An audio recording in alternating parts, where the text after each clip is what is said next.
2026, the year that agentic AI becomes the attack surface poster child. I truly believe that this area in particular with AI right now is really going to lead to a lot of focus on the cybersecurity side, and most importantly for you guys watching at home, more cybersecurity jobs. This is something that I say a lot on this channel, but I want to really back it up with real events that are happening in the news right now so that you can see this is not just a talking point. I have real reason to believe this. Now, if you're not familiar with agentic AI, essentially, if you think of the most simple scenario of chatbots, things like ChatGPT, Claude, and Gemini, Grok, all of that. The next layer of it is to create what's called an AI agent. So think of like an assistant that is trained up on a specific task. And a lot of times you'll give this assistant access to other things, maybe the ability to access some of the documents in your Google Drive or to read your emails or whatever you plug into it. It basically extends the functionality of just the LLM chatbot that we had before into something really useful for, automation, in theory, making our lives easier. But like I say all the time on this channel, the more bells and whistles something has, the larger the attack surface and the easier and the higher chance that it could get hacked, compromised, whatever. By the way, if you're new to this channel, my name is Ryan from Elevate Cyber. I'm a cybersecurity professional with over a decade of experience from Fortune 500 companies to the US government. And, in this video, we're going to deep dive into this topic here. In this one, they're kind of breaking down the predictions on what is most likely to happen in 2026 when it comes to security. And they said that agentic AI is top of mind. It ranked as the top of mind in the survey that they ran, where over 48% of the respondents voted on that. And some of the runners-up were things like deepfakes from top social engineering vector for big targets. So, a lot of the AI stuff, with Sora capabilities coming out for AI, has led to more social engineering attacks and trying to trick the user into believing, fake news, essentially. So they think that's going to be one of the leaders as well. And then password elimination and passkey adoption becoming the norm. We're seeing a lot of companies shift away from that, recognizing cyber risk as tier 1 operational priority. But let's focus in on the agentic AI part, because that was by far and away the winner here. It says nearly half of the respondents believe that agentic AI will represent the top attack vector for cyber criminals and nation-state threats by the end of 2026. We're right now in February. We still got a long way to go, so we'll see how things play out on this channel. I'll be keeping you guys up to date. But I also want to back this up with some real examples in the news of exactly already what we're seeing, even though we're only, one full month into the year, basically. And that was this one here. OpenClaw AI runs wild in business environments. If you guys have at all had your finger on the pulse of cybersecurity news recently, you've probably been hearing about, or not even just just tech news in general, ClaudeBot that was then renamed to Moltbot. Now it's going by the name OpenClaw. And this is like an AI super assistant that has access to all your stuff and can do everything, whatever you give it access to. If that doesn't raise the alarms in your head that, okay, there should be some security implications here, then I don't know what will. But this is a pretty interesting technology that's been really hyped lately and it's taken off on GitHub. One of the things they talk about is the fastest growing project on GitHub at the moment, at least as of the time of this recording, February 5th.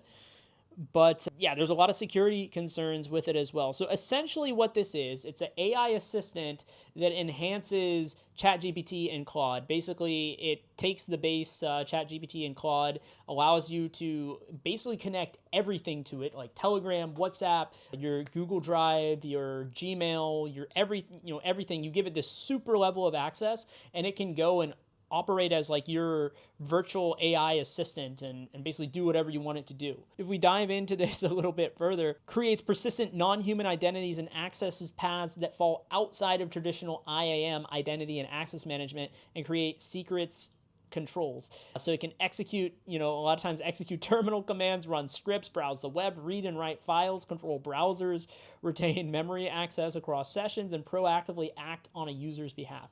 So that's a big attack surface if you're at all thinking of the security side of things. But despite that, it is skyrocketing in popularity, surging in less than a week to more than 113,000 stars on GitHub, which is a way of bookmarking or showing interest in a repository of code, up from 7,800 January 24. To kind of dive into this further, it says the viral sensation has also attracted cybersecurity worries. AI agents are more and more as AI agents become more and more helpful with the amount of access we give it, that also kind of brings in more security threats, like we're saying, right? And they're actually coining the term bring your own AI system. And here's the thing, a lot of people are using this that are working for companies trying to automate aspects of their job. And so they're actually plugging up their company data, which is really putting a huge risk on these companies, right? Because one thing you guys have to understand, and you'll know this if you dived into any of the research AI vulnerabilities right now, there's one vulnerability called prompt injection, and it's an inherent flaw in how these LLMs are constructed. As of right now, there's no reliable way to defend against this vulnerability. Every single AI LLM is vulnerable to prompt injection.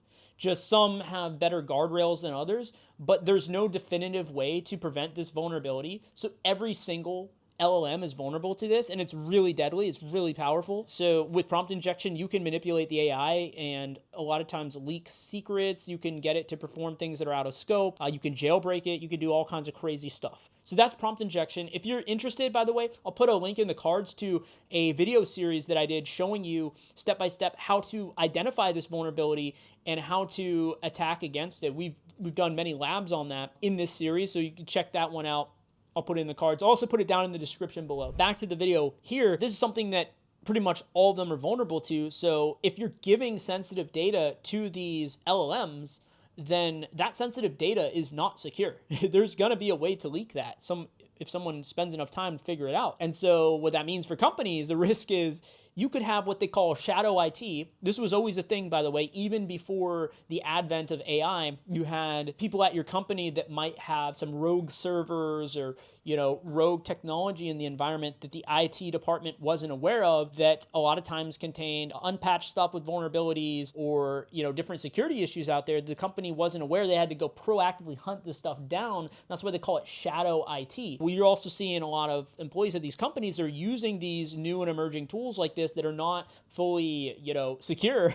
In some cases like this, the more alarming part is by design, they're not secure. And these people are using it because it's convenient and they're exposing your company data to it. I think a lot of companies are going to be really trying to hunt this down and look for people that understand the security side of AI so that they can secure their environment from this stuff. And a lot of times these companies are going to want to be using the latest and greatest technology, things like this, and they're going to need security experts that understand the security side so they can do it in a secure way to keep their company intact. That is where I'm seeing things going right now. But if we get back to the article here, Pillar Security, a provider of secure AI solutions, warned that online attackers are already scanning the internet for default Moltbot, or now what they call OpenClaw ports. So if you don't know, when you run OpenClaw, it exposes a port on your device, and attackers can scan for this to determine if your server is using this.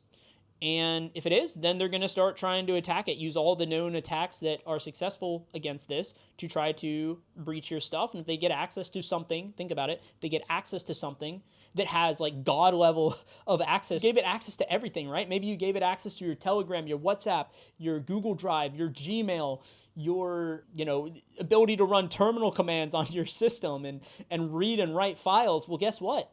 If that gets compromised, the attacker can do that, can fully control all of that as well through the bot. So that's why this is so lucrative to attackers. So you're already seeing them scan the internet looking for these out there. And then, they've been using authentication bypass attacks against it to basically be able to access your bot without even knowing the credentials. Token Security warned that among its customers, 22% of employees were using CloudBot. So that's actually fairly significant, especially if you think of one of these Fortune 500 companies, which I can tell you has maybe 200,000 employees or something like that in some of these cases, right? Think about 22% of that. We're talking about a lot of people. We're talking about a pretty significant threat, raising the specter of the AI agent becoming a fast-growing shadow IT challenge. So they're saying, companies need to take care because these AI agents are susceptible to prompt injection. Like I was saying earlier, they all are.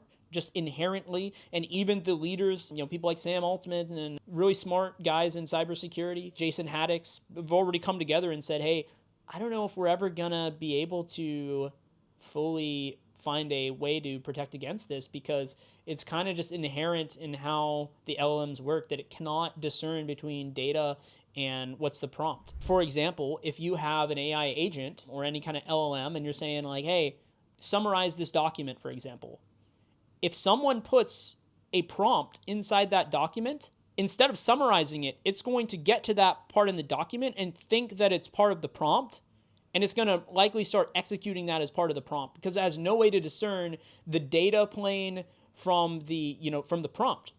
And so that is one of the things they haven't figured out as of yet, how to secure against that. And they're kind of concerned right now, the experts, that they're ever going to get to that point. So maybe they will, maybe they'll find a magical solution to it in the future. But as of right now, this is a huge, huge security challenge. And for us, a huge opportunity if we understand this technology well and how it works. Yeah, the latest risk illustrates a broader trend of companies rushing into AI, which is something I say all the time on this channel, of why this technology is creating so many job opportunities for AI. Why? Because these companies are rushing in, trying to be the first to the market. They're just thinking profit, profit, profit. They weren't really thinking through just how much of security overhead this is creating. And now they're going to be, I think in 2026, retroactively going back and being like, oh, wait, we need to secure this stuff. Or, our company's reputation is on the line. Our revenue is now on the line because if we get breached, if we get hacked, then that's going to be a huge problem. Everyone's more concerned before on the competitive danger of being left behind on the technology without sort of rushing in without fully understanding the security ramifications, like I was saying.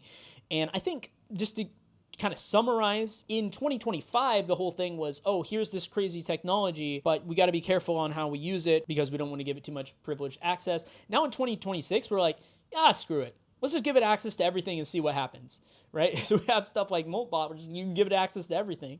Like, hey, let's just run this experiment. Like even the creator of Moltbot was like, this stuff's not that secure, but you're piloting a frontier project, so give it a little bit of access and then expand out later. But of course, no one's doing that, right? People are just diving in. They're, okay, it works well this way. Okay, give it access to everything. Everything just works.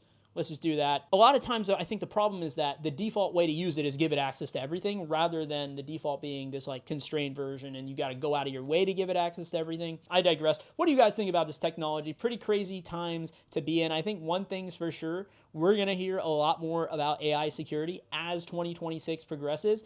And hey, if you're watching this right now and you're like, wow, this is crazy, I want to learn more about this, I don't know too much about this yet, well, guess what? A lot of people don't. And that's why this is the perfect time to learn this stuff if you want to stand out in the current job market. So if you want to keep learning, you want to learn more about prompt injection, all of these chatbots are vulnerable to, you want to get hands-on with that? Well, check out the video down in the description below where we will walk through labs and get you actually doing this stuff. So not only can you say I have this skill, but you can actually prove it so that you can land one of these jobs and be able to hit the ground running.